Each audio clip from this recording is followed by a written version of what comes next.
Welcome to a brand new week here at Women Who Influence. My name is Kathy and I have the privilege of bringing our devotional to us this week and thought, hey, it would be fun to do it by video. You know, you are here today because you are a woman of influence, because you are a leader. And being those things is such a privilege. But you know, being those things is also really hard. Judith and I, just a week ago today, were having a conversation about different spheres of our influence and our leadership, and just talking about some of the hard stuff, some of the things that disappoint, some of the places where we looked at each other and said, are we really leaders? Are we equipped enough? Do we even know what we are doing? You know, everywhere we look, there are all kinds of things that can help us in our leadership. There's podcasts to listen to or conferences to attend, books to read, blog posts. Everything around us has all kinds of information about being a good leader. And those things are great. But as I've been thinking about it over the past week and kind of reflecting on the conversation that I had with Judith, I thought, where does our leadership really need to spring from? And you know, it truly is from a heart of humility. Andrew Murray, he wrote this sweet little book on humility called Humility, and he defines humility as nothing but the disappearance of self in the vision that God is all.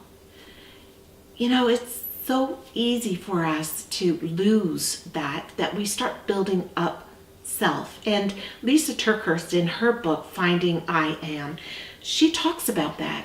She talks about that subtle hush of humility that brings in the rush of pride. I want to just take a moment and read that paragraph for you. She says this: "There is nothing that crystallizes and encrusts the soft places of a heart more than the subtle first notions that you disagree with truth. You start to think you deserve a little more than what truth will allow. You begin to believe that you know a little better than the truth that bumps up against your desire. And you excuse away the promptings that your justifications to skew the truth aren't so justified. And from that platform, an elevated sense of self grows." May I suggest that as leaders, it's so easy for us to hush humility. And the only result of that is the rush of pride in our lives. Paul talks to us about that a little bit, and he exhorts us in Ephesians chapter 4, verse 1 and 2. I'm reading from the Amplified Version. Let me share what he says. "I therefore, the prisoner for the Lord, appeal to you and beg you to walk or to lead your life worthy of the divine calling to which you have been called, with behavior that is a credit to the summons of God's service, living as becomes you with complete lowliness of mind, with humility and with meekness, with unselfishness and gentleness and mildness, with patience, bearing one another and making allowances because you love one another." Lowliness of mind.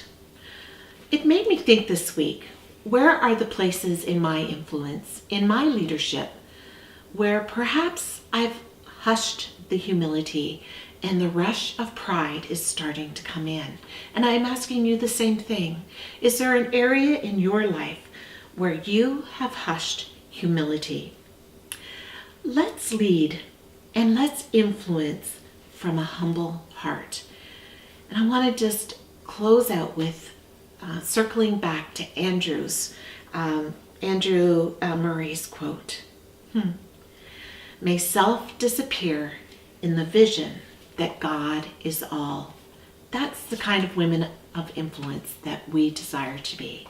God bless you in your influence and in your leadership this week.